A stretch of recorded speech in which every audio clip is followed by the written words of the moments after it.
Commander Vexthal stood on the bridge of his ship, looking at the blue planet below. His forearms moved across the control panels with practiced ease. Each arm had a different job, one for weapons, one for shields, one for navigation, and one for communications. This was how his people, the Zephyrians, had conquered the galaxy for 3,000 years. The planet looked peaceful from space. White clouds swirled around blue oceans and brown continents. But Vexthal knew looks could fool you. Every planet had its dangers. Still, the readings from his scanners made him feel confident. "Commander," said his second officer, Zektal, "we have finished scanning the planet. The inhabitants call it Earth. They are primitive. Very primitive." Vexthal nodded. His crystalline skin caught the light from the ship's panels. "Show me their technology levels." The main screen filled with data.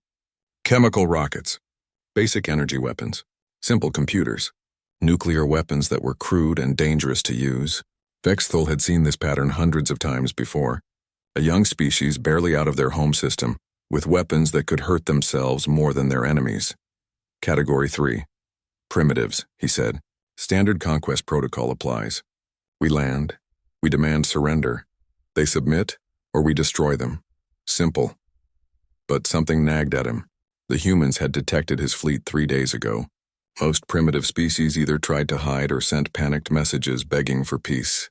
The humans did neither. Instead, they had moved their military forces into attack positions and sent a single message: state your business or leave our system. It was not fear. It was not submission. It was challenge. "Sir," Zektal said, "we are receiving multiple transmissions from the planet surface. They appear to be military communications. Put them on the speakers." The bridge filled with human voices. They spoke in different languages, but the translation computers worked quickly. Vexthal listened to the chatter of human soldiers and commanders. "Delta Squadron, take position near the moon. If those ships move toward Earth, light them up. This is Admiral Brooks. All stations, battle readiness level 1. Repeat, battle readiness level 1. Marine units, prepare for ground assault. We don't know what these things want, but we're not going down without a fight." Vexthal frowned. These humans talked like they actually thought they could win. It was strange. Most species knew when they were outmatched. They either surrendered quickly or died quickly. But these humans seemed to think they had a chance. "Zektal, show me their military exercises. I want to see how they fight." The screen showed recorded footage of human military training. Vexthal watched soldiers running through obstacle courses, tanks moving across battlefields, and aircraft performing combat maneuvers. What he saw confused him. Human tactics were messy. They didn't follow the clean, logical patterns that made military sense. Soldiers broke formation constantly. Officers made decisions without consulting their commanders. Units split apart and rejoined in ways that seemed random. In one exercise, he watched a human unit get surrounded by enemy forces. By all logical military thinking, they should have surrendered or died. Instead, they split into 3 groups, attacked in different directions, regrouped behind enemy lines, and somehow won the battle. How did they do that? Zektal asked. Vexthal didn't have an answer. The humans had used tactics that should have failed. They broke every rule of proper warfare, yet they had succeeded. On Earth, Captain Jake Morrison stood in the command center of the Earth Defense Force. He was a tall man with gray hair and steady eyes. Around him, officers and technicians worked at their stations. Everyone knew what was coming. "Captain," said Lieutenant Lisa Grant, "the alien ships are maintaining position. No movement toward Earth for the past 6 hours. They're studying us," Jake said, "trying to figure out how dangerous we are. Sir, with respect, they have ships the size of cities. Our biggest weapons are planet crackers, and we only have a few of those. Maybe we should consider talking." Jake looked at the main screen. It showed the alien fleet hanging in space like deadly metal moons. He knew Lisa was right about their firepower, but he also knew something else. "Grant, how long did it take us to go from riding horses to flying in space?" "About 100 years, sir." "And how long did it take us to go from the first airplane to walking on the moon?" 66 years. "Right, we're fast learners. And we're really good at killing things." Jake turned to face his officers. "These aliens think they know what they're dealing with. They see our primitive technology and think we're an easy target. They're wrong." Admiral Ryan Brooks entered the command center. He was an older man with white hair and tired eyes, but his voice was strong when he spoke. "Captain Morrison, I just got off a call with the president. The alien ships have requested a meeting. They want to land at the United Nations. Do we let them? Jake asked. We don't have much choice. But I want every available military unit ready. If this goes bad, we need to be prepared. Back on his ship, Vexthul prepared for the landing. He chose a small diplomatic vessel and a team of his best soldiers. The humans had agreed to meet, which was a good sign. Most species that planned to fight didn't bother with diplomacy. As his ship descended toward the planet, Vexthul reviewed what he knew about humans. They were young. They were primitive. They had no experience with galactic warfare. They should be easy to intimidate, but something still bothered him. The way they talked on their communications, the way they positioned their forces, the way they looked at his ships without fear. Most species showed fear when they saw Zephyrian technology. Fear was logical. Fear was smart. Fear led to surrender, which saved lives on both sides. These humans didn't seem to understand fear. The landing went smoothly. Human aircraft escorted his ship to the designated area. On the ground, human soldiers watched from a distance. They held their weapons ready but didn't point them directly at the landing craft. Vexthul stepped out of his ship and looked around. The human representatives waited for him. They stood straight and tall. Their eyes met his directly, no bowing, no signs of submission. One of them, a woman with gray hair, stepped forward. I'm President Helen Carter. Welcome to Earth. Vexthul activated his translator. I am Commander Vexthul of the Zephyrian Empire. I bring greetings from the High Council. And I suppose you bring demands too, Carter said. Her directness surprised him. Most species spent hours on polite greetings before getting to business. I bring an offer of membership in the Empire. And if we refuse, then you will be conquered. President Carter smiled. It was not a friendly smile. Commander, I think you should know something about humans before you make threats. What is that? We don't like being told what to do. The meeting lasted 3 hours. Vexthul presented the standard terms that had worked on hundreds of worlds. Submit to the Empire, accept Zephyrian rule, provide resources and soldiers when demanded. In return, receive protection and technology. President Carter listened without interrupting. Her face showed no emotion. When Vexthul finished, she was quiet for a long moment. Commander, she finally said, I need to discuss this with my government. How long do we have to decide? 7 of your days, Vexthul replied. This was generous. Usually he gave 3 days. But something about the humans made him cautious. 7 days. Carter stood up. We'll have an answer for you then. After the humans left, Vexthul returned to his ship. He felt uneasy. The meeting had gone according to protocol, but the humans hadn't reacted normally. They hadn't shown fear or asked desperate questions about alternatives. They had just listened and asked for time. Zektal, he called. I want detailed scans of human military history. Focus on their wars and conflicts. Yes, Commander. How far back? As far as our computers can translate. I want to understand how these people fight. What Vexthul found disturbed him. Humans had been fighting wars for their entire recorded history. Not just against other species, but against each other. They had developed weapons and tactics through thousands of years of constant conflict. But it was how they fought that confused him. In one war, he read about human soldiers in a place called Vietnam. They faced an enemy with better technology and more resources. The logical response was surrender. Instead, the outmatched humans had hidden in jungles and tunnels. They attacked supply lines and disappeared. They turned their enemies' advantages against them. In another conflict in Afghanistan, he studied how local fighters had defeated multiple empires. Again and again, smaller human forces had beaten larger, better-equipped armies by refusing to fight the way their enemies expected.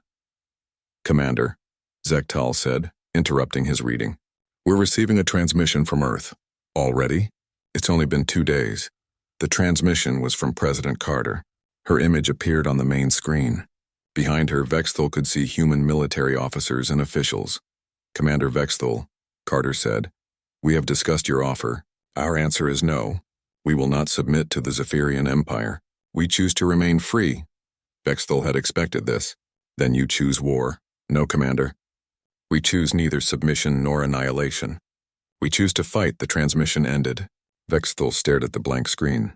In all his years of conquest, no species had ever said that. They chose submission, or they chose hopeless resistance that ended in destruction. But these humans spoke of fighting as if they thought they could win. On Earth, preparations for war began immediately. In a mountain facility in Colorado, Captain Jake Morrison coordinated the planet's defense. Around him, officers and technicians worked with desperate efficiency. "Report," Jake called out. Lieutenant Lisa Grant looked up from her station. "All orbital defense platforms are active. Ground-based weapons are charged and ready. Fighter squadrons are deployed throughout the system.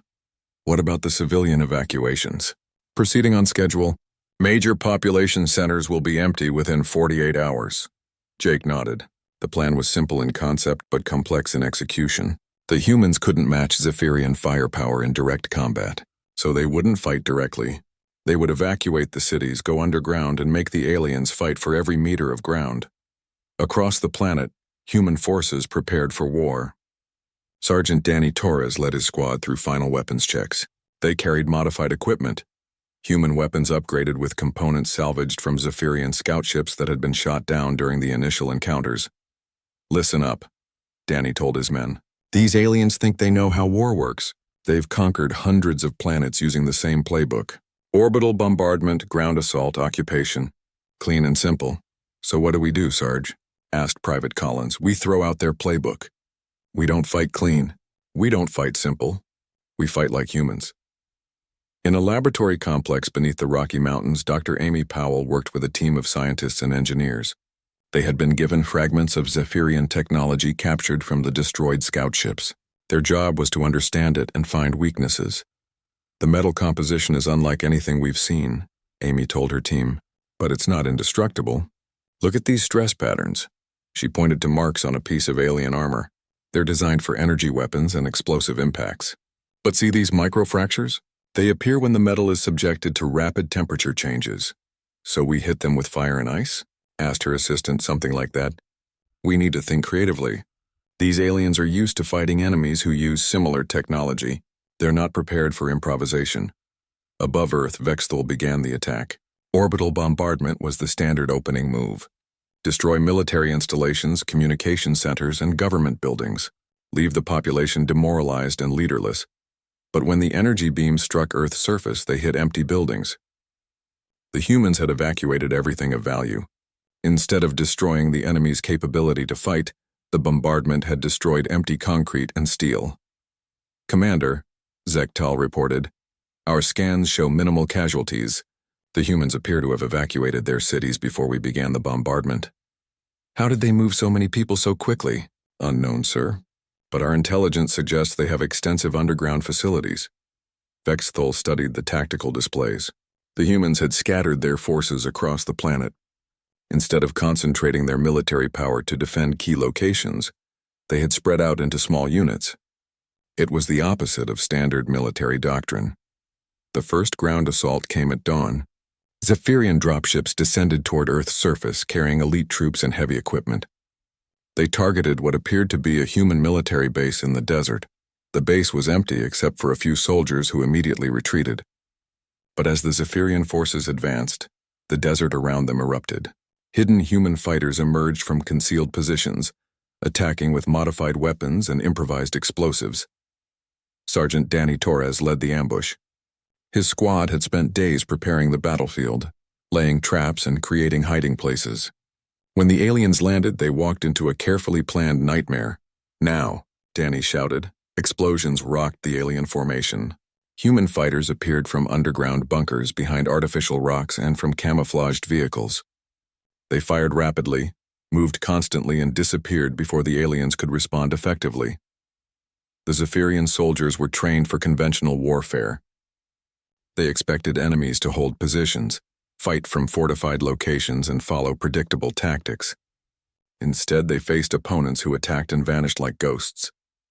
In space, Vexthal watched the battle through his ship's scanners. His forces had superior weapons, better armor, and advanced technology. "But they were dying. How are they doing this?" he demanded. "The humans are using unconventional tactics," Zektal replied. "They don't hold territory. They don't defend fixed positions. They attack and retreat continuously." On the surface, the battle continued. Dr. Amy Powell's team had provided the human fighters with weapons designed specifically to exploit Zephyrian weaknesses. Thermal weapons that created rapid temperature changes, projectile weapons that used kinetic force instead of energy, chemical explosives that created unpredictable blast patterns. The Zephyrian troops found their armor failing in unexpected ways. Their shields, designed to stop energy weapons, were less effective against primitive projectiles. Their sensors, calibrated for conventional warfare, couldn't track enemies who refused to stay in one place. By the end of the first day, Vexthul had lost 30% of his ground forces. In return, the humans had lost. He wasn't sure. They collected their dead and wounded so efficiently that accurate casualty counts were impossible. That night, he called his commanders together. Analysis, he demanded. The humans are not fighting according to established patterns, his ground commander reported. They use terrain in ways we didn't anticipate. They coordinate without centralized command structures. They adapt their tactics faster than we can counter them. Sir, his air commander added, their aircraft are primitive, but they're using them in swarms. Individual human fighters are easy targets, but when they attack in groups of 50 or 100, our targeting systems become overwhelmed. Vexthul studied the battle reports. Everything was wrong. The humans should be broken by now. Their cities were destroyed. Their military bases were rubble. Their government had gone underground. But instead of surrendering, they were fighting harder. Commander, Zektal said quietly, perhaps we should request reinforcements. Vexthul looked at his aide with surprise. In 3,000 years of conquest, Zephyrian forces had never needed reinforcements. Superior technology and tactics had always been enough. But as he watched the tactical displays showing human forces regrouping and preparing for another day of battle, he realized that tradition might be ending. Send the message, he said finally. Request immediate reinforcement from the Third Fleet. It was the first time in his career that he had asked for help. The fourth day of battle began with something Vexthul had never seen before: Zephyrian soldiers showing fear. He watched through surveillance drones as a patrol of his best troops approached what appeared to be an abandoned human settlement. Their movements were hesitant, weapons raised, scanning constantly for threats. These were warriors who had conquered worlds without losing a single battle. Now they jumped at shadows and fired at empty buildings. Commander, Zektal said quietly, the troops are requesting permission to retreat from Sector 7. Retreat? Why? They report unusual human activity. Psychological warfare, sir. The humans are getting inside their heads. Vexthul studied the reports. In Sector 7, human forces had been leaving behind recordings, not of threats or demands, but of human music, laughter, and children playing. They painted murals on walls showing human families and peaceful scenes. They left behind books of human poetry translated into Zephyrian language. It was a deliberate message.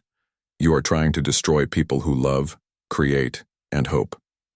Every Zephyrian soldier who saw these things was reminded that they were not fighting monsters or military targets. They were fighting a species that valued the same things Zephyrians did: family, art, and life itself. Sir, the patrol leader's voice came through the communications channel. We can't locate the human forces, but we can hear them singing. Vexthul switched to the patrol's audio feed. In the distance, barely audible, came the sound of human voices singing together. The song was peaceful, almost haunting. It spoke of hope and endurance. The Zephyrian soldiers stood in the middle of the destroyed settlement, listening to invisible enemies sing about never giving up. The psychological impact was devastating. Colonel Katie White led the most daring operation of the war so far. Her mission was to infiltrate the Zephyrian command ship, Kexmore's flagship, and capture or destroy the fleet's central command systems. The plan required everything the humans had learned about alien technology and psychology. Katie's team used captured Zephyrian equipment to fake identification codes. They wore modified alien armor and moved like Zephyrian soldiers. Remember, Katie told her team as they prepared to board a shuttle, we think like them until we get inside. Then we think like humans. The shuttle approached the massive command ship. Katie studied the vessel through the view screen. It was beautiful in its own way, all clean lines and perfect symmetry. Everything about it spoke of a species that valued order and precision, perfect for an enemy that thrived on chaos. On Earth, General Tony Rodriguez coordinated the largest human counteroffensive of the war. Instead of the scattered guerrilla attacks that had characterized the fighting so far, Rodriguez planned a coordinated assault involving every human military unit on the planet. The aliens expect us to fight like we have been, he explained to his commanders. Small units, hit and run, avoid direct confrontation. So we're going to do the opposite. We're going to hit them everywhere at once with everything we have. The plan was called Operation Redemption. Human forces would emerge from hiding simultaneously and launch coordinated attacks on every Zephyrian position on Earth. It was risky. If the aliens could organize their response, they could destroy the human military entirely. But Rodriguez was gambling on something he had observed about Zephyrian command structures. They were rigid, hierarchical, and slow to adapt. If the human attacks came fast enough and from enough directions, the alien commanders wouldn't be able to coordinate an effective response. Vexthul watched the beginning of Operation Redemption through his ship's sensors. At precisely noon, Earth time, human forces emerged from underground bases, hidden shelters, and camouflaged positions across the planet. The surface of Earth lit up with weapon fire as thousands of small battles began simultaneously. "Sir," Mortesh reported, "we're receiving distress calls from 43 different locations. All ground commanders are requesting immediate reinforcement." 43? Vexthul studied the tactical display. Red markers indicating battles appeared across every continent. The humans had revealed the true scope of their military organization. They weren't scattered survivors. They were a coordinated global army that had been hiding its strength. Fleet Admiral Kexmore stared at the displays with growing alarm. "How many human soldiers are there?" "Unknown, sir. Our intelligence estimates may have been significantly understated." In space, Katie White's team had successfully infiltrated the Zephyrian flagship. They moved through the ship's corridors, following maintenance tunnels and service passages. The vessel was huge, larger than some human cities, but Katie had studied its design and knew where to find the critical systems. "Team 2, report," she whispered into her communicator. "In position at the shield generators," came the reply. "Team 3, ready at the weapon control center. Team 4, we've reached the command center. Lot of activity up here," Katie smiled grimly. "Execute in 30 seconds. Remember, we're not trying to capture this ship. We're trying to break it." The attacks began simultaneously. Team 2 detonated explosive charges in the shield generator room. Team 3 used human-designed viruses to corrupt the weapon control computers. Team 4 stormed the command center, not to hold it, but to cause as much chaos as possible before being overwhelmed. Katie herself reached the ship's main computer core. She didn't try to hack it or take control of it. Instead, she did something typically human. She broke it with simple physical force, using modified human explosives that created localized electromagnetic pulses. On the surface, Lieutenant Nina Foster led her squad in an attack on a Zephyrian supply depot. The aliens had learned to defend these facilities better, but Nina had learned too. Her soldiers didn't attack the depot directly. Instead, they attacked the Zephyrian soldiers' confidence. "Johnson, Wilson, start the music," she ordered. 2 of her soldiers activated sound systems that had been positioned around the depot during the night. Suddenly, the area filled with human voices, not singing this time, but laughing. Children laughing, adults laughing, the sound of people enjoying life. The psychological effect on the Zephyrian defenders was immediate. They had been fighting an enemy they didn't understand, using tactics that made no sense. Now they were surrounded by the sound of that enemy's joy and celebration. "Attack now," Nina ordered. Her soldiers struck from multiple directions, but this time they didn't retreat immediately. This time they pressed forward, accepting casualties to achieve their objective. The depot fell within minutes. Nina herself died in the assault, hit by alien fire as she led the final charge. But her sacrifice inspired the soldiers around her. They completed the mission and moved on to the next target, carrying the memory of their fallen leader with them. Vexthul watched Nina's death through surveillance recordings. He had seen thousands of soldiers die in battle, but this was different. The human soldier had known she was walking into enemy fire. She had chosen to die to complete her mission. More disturbing was the reaction of the other human soldiers. They didn't break or retreat in panic. They became more determined. Nina's death didn't weaken them. It made them stronger. How do you fight an enemy that becomes more dangerous when you kill them? He wondered aloud. The space battle around Earth intensified as more human ships emerged from hidden bases throughout the solar system. Captain Alex Turner led a squadron of fighters in a desperate attack on the Zephyrian formation. His ships were outgunned and outnumbered, But they had one advantage. They were piloted by humans who had nothing left to lose. Alex's fighters dove straight into the alien battle line, firing at point-blank range before ramming into enemy vessels. "This is Turner to all ships," Alex broadcast. "Remember why we're fighting. Remember who we're fighting for. Make every shot count." His fighter was destroyed moments later, but not before he had crippled a Zephyrian cruiser. Around him, other human pilots followed his example, trading their lives for strategic advantage. Vexthul watched the sacrifice with growing horror. The humans weren't just willing to die for their cause, they were eager to do so if their deaths would harm the enemy. It was a level of commitment he had never encountered. On the flagship, chaos spread as Katie White's sabotage took effect. The ship's shields flickered and failed. Weapon systems powered down randomly. Navigation computers displayed false information. Fleet Admiral Kexmore stood on the bridge watching his perfect ship fall apart around him. "How are they doing this?" "Sir," his aide reported, "there are humans aboard the ship.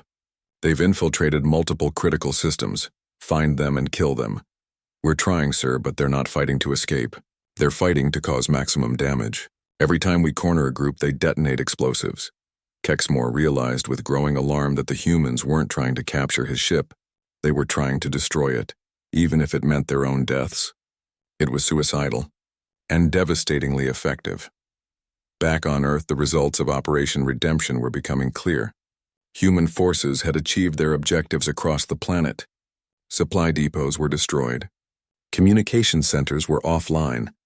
Zephyrian ground forces were scattered and demoralized, but the cost had been enormous. General Rodriguez studied the casualty reports with a heavy heart. Thousands of human soldiers had died in the... Fleet Admiral Kexmore arrived with 200 warships. His fleet was 5 times larger than Vexthul's original force. The massive vessels dropped out of hyperspace like metal mountains, their weapons charged and ready. Kexmore was old, even for a Zephyrian. His crystalline skin had darkened with age, and his forearms moved with the confidence of someone who had never lost a battle. He had conquered 47 worlds and destroyed 12 species that refused to submit. "Commander Vexthul," Kexmore said as he boarded the command ship, "your request for reinforcements was unexpected. What exactly is the problem with these humans?" Vexthul had prepared for this conversation. "Admiral, the humans fight unlike any species we have encountered. They don't follow conventional military doctrine. They adapt faster than we can counter their tactics." Kexmore studied the battle reports with growing irritation. "Commander, these humans have primitive technology. They lack shields, energy weapons, and faster-than-light travel. How are they causing casualties among our forces?" "Sir, if I may suggest reviewing the combat recordings..." "No," Kexmore cut him off. "What I see here is a failure of leadership. These humans are insects. We will crush them with overwhelming force." Vexthul wanted to argue, but discipline held his tongue. Kexmore had not earned his rank through politics. He was a veteran of countless campaigns, but Vexthul feared the Admiral didn't understand what they were facing. On Earth, the humans watched the new fleet arrive through their surviving satellites. In the underground command center, Captain Jake Morrison studied the displays with Admiral Ryan Brooks. 200 ships, Jake said. "They're not taking chances anymore." "Good," Brooks replied. "That means we hurt them." "Sir?" "Jake, if they thought we were beaten, they wouldn't have called for reinforcements. The fact that they brought this much firepower means they respect us now." Lieutenant Lisa Grant approached with a tactical update. "Sir, our scout teams report massive alien troop movements. They're preparing for a full-scale planetary assault." Brooks nodded. "Then we implement Phase 2. Signal all units. Operation Deep Strike is authorized." Across Earth, human military units received the order. What had been defensive operations would now become offensive ones. Instead of waiting for the aliens to attack, the humans would strike first. Major Ben Collins led a team of pilots toward one of the Zephyrian supply depots. They flew and captured alien fighters, modified with human weapons and equipment. The plan was insane. Attack a fortified position with the enemy's own ships. "Remember," Ben told his pilots over the radio, "we look like them from a distance. Get close before they realize we're human." The captured fighters approached the depot using proper Zephyrian flight patterns. The alien traffic controllers directed them toward landing bays without suspicion. It wasn't until the human pilots began firing that the Zephyrians realized what was happening. The attack lasted minutes, Human weapons designed to exploit weaknesses in Zephyrian technology tore through the depot's defenses. Fuel storage tanks exploded. Supply warehouses burned. Repair facilities collapsed. Ben's team escaped in the confusion, leaving behind a scene of destruction that crippled the alien supply chain for the entire region. Similar attacks occurred across the globe. Pilot Sarah Kim led a squadron of modified human aircraft against Zephyrian positions. Her fighters moved in patterns that confused alien targeting computers. Random turns, sudden altitude changes, formations that split and reformed without apparent logic. "They're trying to lock onto us," Sarah called to her wingman. "Break formation and go random." The human pilots scattered like leaves in the wind. Individual fighters dove toward the ground, climbed toward space, and turned in directions that made no tactical sense. The Zephyrian gunners, trained to track predictable flight patterns, found themselves unable to maintain target locks. Sarah's squadron destroyed 3 Zephyrian aircraft and damaged several more before disappearing into cloud cover. Engineer Marcus Thompson worked in a hidden facility, combining human ingenuity with captured alien technology. His team had created hybrid weapons that used Zephyrian power sources to fire human-designed projectiles. "The aliens expect energy weapons," Marcus explained to his team. "Their shields are designed to stop plasma bolts and laser beams. But a chunk of metal moving at high speed? That's something they haven't planned for." The hybrid weapons were distributed to human forces across the planet. Soldiers discovered that alien armor, nearly impervious to human energy weapons, cracked under the impact of modified projectile weapons. Fleet Admiral Kexmore watched the attacks through his ship's scanners with growing anger. The humans were using captured equipment against them. Worse, they were modifying alien technology in ways that shouldn't be possible. "How are they adapting our equipment so quickly?" he demanded. His technical officer, a young Zephyrian named Mortesh, studied the sensor data. "Admiral, the humans appear to have an intuitive understanding of how our technology works. They're making modifications that our own engineers would need weeks to design. That's impossible. They're primitives." "Sir, with respect, the evidence suggests otherwise. Look at this." Mortesh highlighted a section of the display. "They've taken our power cells and connected them to their kinetic weapons. The modification is crude but effective, and they're producing these hybrid weapons at an incredible rate." Kexmore stared at the data. The humans were learning from every encounter. Every piece of captured equipment became a new weapon in their hands. Every battle taught them more about Zephyrian weaknesses. The space battle began when human ships launched from hidden bases on Earth's moon. The vessels were small compared to Zephyrian warships, but they moved with desperate courage.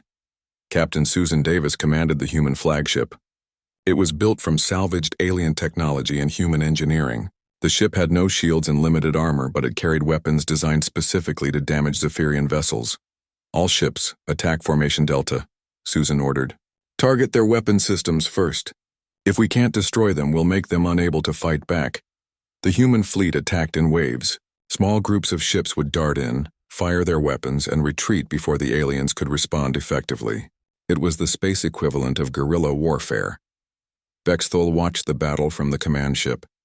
The humans were outnumbered 50 to 1, but they were causing real damage. Their ships were destroyed quickly when hit, but they were inflicting losses on the Zephyrian fleet. "Admiral," he said to Kexmore, "perhaps we should reconsider our tactics." The humans are annoying insects," Kexmore snapped. "Watch and learn how real soldiers fight." But even as he spoke, 3 Zephyrian cruisers exploded under concentrated human fire. The alien ships had been designed to fight other vessels their size, with similar weapons and defensive systems. They were not optimized for combat against swarms of small, fast-moving attackers. On the surface, the ground war intensified. Zephyrian troops advanced across continents, but they paid a price for every kilometer. Human forces struck from hidden positions, destroyed supply convoys, and disappeared before reinforcements could arrive. Lieutenant Carl Jensen led a squad through the ruins of New York City. The buildings provided perfect cover for ambush tactics. His soldiers had learned to use the urban environment as a weapon. "Contact front," Jensen called as Zephyrian troops entered the street below. "Wait for my signal." The aliens advanced in perfect formation. Their weapons were ready, their armor gleaming. They looked invincible. Jensen waited until they were directly below his position. "Now," Explosions erupted from the surrounding buildings. Human soldiers fired from windows, rooftops, and hidden positions in the debris. The Zephyrian formation dissolved under the barrage. But what impressed Vexthul, watching through aerial drones, was what happened next. Instead of pressing their advantage, the humans retreated immediately. They didn't try to hold the ground they had won. They simply inflicted casualties and vanished. It was a pattern he had seen repeatedly. The humans didn't fight for territory. They fought to kill enemies and stay alive. Every engagement was designed to cause maximum damage while minimizing their own losses. "Sir," Zektal reported, "casualty reports from the surface." Vexthul read the numbers with growing concern. Zephyrian forces were losing soldiers at an unprecedented rate, not to superior technology or overwhelming force, but to an enemy that refused to fight fair. Dr. Rebecca Stone worked in a mobile medical unit, treating wounded human soldiers. Her team moved constantly, staying ahead of alien patrols while providing care to injured fighters. "Doctor," a wounded soldier said, "how long can we keep this up?" Rebecca looked around at the makeshift hospital. Soldiers with bandaged wounds were checking their weapons, preparing to return to battle. Others who should have been hospitalized were walking out to rejoin their units. "As long as it takes," she said simply. "That's what humans do. We keep going." Vexthul was beginning to understand that this was the key to human resistance. They didn't calculate acceptable losses or strategic withdrawal points. They simply refused to stop fighting. Individual humans might fall, but the species as a whole seemed incapable of surrender. As night fell on the third day of the major offensive, Vexthul compiled his observations. The Zephyrian forces had superior technology. The fifth day began with the impossible. Fleet Admiral Kexmore's flagship, the most powerful vessel in the Zephyrian fleet, was breaking apart. Katie White's infiltration team had succeeded beyond all expectations. The massive ship systems failed one by one as human sabotage spread through its networks like a virus. Vexthul watched from his own vessel as the flagship's hull cracked under structural stress. Emergency pods launched from the dying ship, carrying survivors toward smaller vessels in the fleet. Among them was Admiral Kexmore himself. His perfect military record shattered along with his ship. "Commander," Zektal said quietly, "Admiral Kexmore is requesting permission to transfer his flag to our ship." Vexthul nodded, but his attention remained fixed on the flagship's death throes. Katie White and her team had known they wouldn't survive their mission. They had boarded that ship with the sole intention of destroying it, even if it meant their own deaths. It was a perfect example of how humans fought. They didn't just seek victory, they were willing to pay any price to achieve it. On Earth's surface, the final battle was beginning. Human forces had abandoned their guerrilla tactics and come together for one massive confrontation. Every surviving soldier, every functioning weapon, every remaining piece of equipment was committed to a single, desperate assault. General Paul Martinez stood on a hill overlooking the battlefield. Around him, hundreds of thousands of human soldiers prepared for what might be their last fight. The odds were still against them, but something had changed in the past days of fighting. "Sir," his aide reported, "all units are in position. We're ready to begin the final assault." Martinez looked through his binoculars at the Zephyrian positions. The aliens had fortified themselves well, but he could see something in their movements that hadn't been there before. Uncertainty. The perfect, precise formations were slightly less perfect. The confident advance had become a cautious shuffle. "They're afraid," he said with satisfaction. "They finally understand what they're fighting." Commander Susan Davis led the space battle above Earth. Her fleet was tiny compared to the remaining Zephyrian ships, but every human vessel was crewed by people who had watched their world burn and their friends die. They fought with the fury of the dispossessed. "All ships, this is Davis," she broadcast. "Today we end this. We've shown them that humans don't surrender. Now we show them that humans don't lose." The human fleet attacked in a coordinated assault that used everything they had learned about Zephyrian weaknesses. Fast, maneuverable ships struck at the aliens' blind spots. Suicide runs targeted critical systems. Coordinated fire concentrated on single targets until they were destroyed. But it was what happened next that shocked Vexthul. As human ships were destroyed by alien fire, their crews didn't panic or retreat. Instead, the damaged vessels turned directly toward Zephyrian ships, accelerating to ramming speed. "They're using their ships as weapons," Zekatal said in amazement. Vexthul watched as a burning human destroyer, its crew already dead, slammed into a Zephyrian cruiser. The impact destroyed both vessels, but the exchange favored the humans. They were trading smaller ships for larger ones, damaged vessels for undamaged ones. "Sir," Mortesh reported, "the humans are using a mathematical approach to sacrifice. They're calculating which trades benefit them most." It was horrifying and brilliant at the same time. The humans had turned their own deaths into a strategic weapon. On the ground, Sergeant Bobby Chen led his squad in the assault on the main Zephyrian command center. The fighting was brutal. Aliens and humans locked in close combat using every weapon available. Bobby found himself face to face with a Zephyrian commander. The alien was larger, stronger, and better armed. But Bobby had something the alien didn't: absolute determination to win. The fight lasted only minutes. When it ended, both combatants lay dead, but the Zephyrian command center was in human hands. Bobby's sacrifice had opened the way for other human forces to pour through the alien defenses. Vexthul watched the ground battle through surveillance drones. What he saw defied all his understanding of warfare. Human soldiers continued fighting after being wounded. They shared ammunition with strangers. They carried injured comrades while under fire. Most disturbing of all, they sang while they fought. Not songs of victory or conquest, but songs of home, family, and hope. They were fighting for something larger than themselves, and that made them unstoppable. "Commander," Zektal said, "Fleet Admiral Kexmore has arrived." Kexmore entered the bridge looking like a broken man. His perfect uniform was torn and stained. His crystalline skin was cracked from stress. The confidence that had defined his entire career was gone. "Commander Vexthul," he said in a voice barely above a whisper, "I need your assessment of the situation." "Sir, we are losing this war. That's impossible. We have superior technology, superior numbers, superior training." "Yes, sir. But the humans have something we don't understand. They don't fight to win battles. They fight because they cannot conceive of not fighting." Kexmore stared at the tactical displays. The numbers told a story he didn't want to believe. Zephyrian forces were scattered and demoralized. Supply lines were cut. Command structures were breaking down. "How do you defeat an enemy that becomes stronger when you kill them?" Kexmore asked. "I don't think you can, sir." On Earth, the final assault reached its climax. Human forces had broken through the alien defenses at enormous cost. General Martinez himself led the final charge, dying with a weapon in his hand and a smile on his face. Lieutenant Colonel Lisa Grant, promoted in the field after her commanders fell, found herself in charge of the final phase of the battle. Around her, exhausted human soldiers prepared for what might be their last attack. "Listen to me," she told them. "We've come further than anyone thought possible.